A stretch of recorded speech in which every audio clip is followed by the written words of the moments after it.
उससे भी खतरनाक स्थिति, आतंकवादियों पर दायर मुकदमे वापस लिए जाते हैं। आतंकवादियों पर दायर मुकदमे वापस लिए जाते हैं। महोदय, चर्चा का विषय होना चाहिए कि आखिर सांप्रदायिक कौन है? कौन है सांप्रदायिक?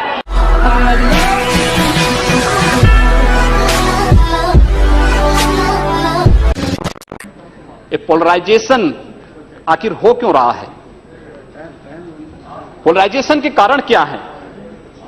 मुझे लगता है वह पोलराइजेशन के पीछे के कारणों को ईमानदारी से हम विश्लेषण करेंगे तो मुझे लगता है एक तरफ आप कहते हैं हम सेकुलर हैं और दूसरी तरफ एजेंडा जो लागू करते हैं उसको सांप्रदायिक रूप से कॉम्युनल आधार पर लागू करते हैं।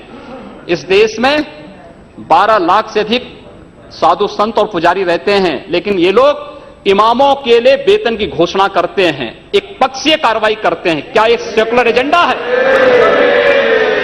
दिल्ली की सरकार ने किया, पश्चिमी बंगाल की सरकार ने किया, महाराष्ट्र की सरकार ने किया। क्या यही सेकुलर एजेंडा है? सांप्रदायिक आधार पर ये लोग बांटते हैं समाज को।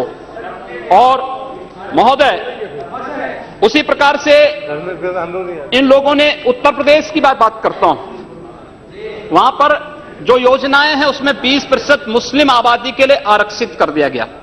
सहारनपुर का दंगा इसलिए हो जाता है क्योंकि हाई कोर्ट के आदेश पर सहारनपुर में एक गुरुद्वारे का निर्माण हो रहा था। अब न्यायालय के आदेश को प्रशासन नहीं मानेगा, उत्तर प्रदेश सरकार नहीं मानेगी। काठ में इसलिए वहां पर विवाद होता है क्योंकि उस गांव में 4 धर्मस्थल हैं, 3 मस्जिद, 1 मंदिर। मंदिर हिंदू समुदाय के द्वारा है, 3 मस्जिदों पर माइक रहेगा लेकिन मंदिर से माइक उतार दिया जाता है। क्या यही सेकुलर एजेंडा है इन लोगों का? यही सेकुलरिज्म है? क्या इसी को सेकुलरिज्म आप कहेंगे? उससे भी खतरनाक स्थिति, आतंकवादियों पर दायर मुकदमे वापस लिए जाते हैं। आतंकवादियों पर दायर मुकदमे वापस लिए जाते हैं। उत्तर प्रदेश की सरकार ने वोट बैंक के लिए उन मुकदमों को वापस लेने का कुत्सित प्रयास किया। न्यायालय अगर बीच में नहीं होता तो संभवतः अब तक वे आतंकवादी बाहर छूट करके पुनः नरसंहार कर रहे होते, जिस प्रकार से उत्तर प्रदेश के अंदर और प्रदेश के अंदर हुआ है। मैं पूछना चाहता हूं कांग्रेस से और कम्युनिस्टों से भी, कोयंबटूर और बेंगलुरु धमाकों का जो अभियुक्त है, उस दुर्दांत आतंकवादी के लिए विधानसभा का सत्र, स्पेशल सत्र बुलाया जाता है। दोनों दल एक साथ मिलकर के अपील करते हैं कि उसको छुड़वाओ। ये क्या सेकुलर? क्या यही सेकुलर है? क्या इनका यही सेकुलर एजेंडा है? क्या यही इस देश में यही सेकुलरिज्म है? और इस देश के अंदर महोदय, इस देश के अंदर क्या हुआ था?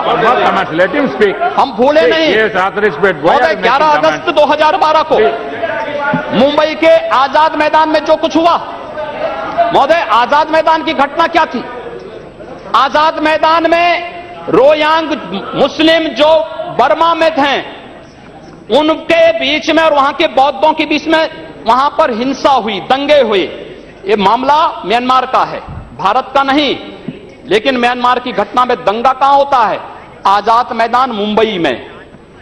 ये लोग मौन रहते हैं, वहां शहीद स्मारक तोड़ा जाता है, पुलिस के जवानों को मारा जाता है, मीडिया कर्मियों को मारा जाता है। उनके साथ साथ पुणे में दंगे हुए, उनके साथ उत्तर प्रदेश के अंदर बरेली में, लखनऊ में, कानपुर में, इलाहाबाद में दंगे हुए। ये लोग मौन रहे, इन लोगों ने कभी उस पर आवाज नहीं लगाई। ये लोग मौन रहे उस घटना पर। ये वही लोग हैं जो आजाद मैदान की घटना पर मौन थे और बाबा रामदेव पे, उन सत्याग्रहियों पर ये लोग रामला मैदान पर लाठी चार्ज करके बेशर्मी के साथ वंदे मातरम करने वाले देशभक्तों पर लाठी चार्ज करते हैं। ये लोग देश के अंदर सांप्रदायिक हिंसा की बात करते हैं। सांप्रदायिक हिंसा किसने फैलाई है? कौन फैला रहा है इस देश के अंदर?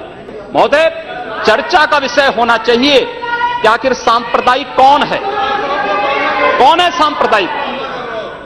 इस पर चर्चा होना बहुत आवश्यक है।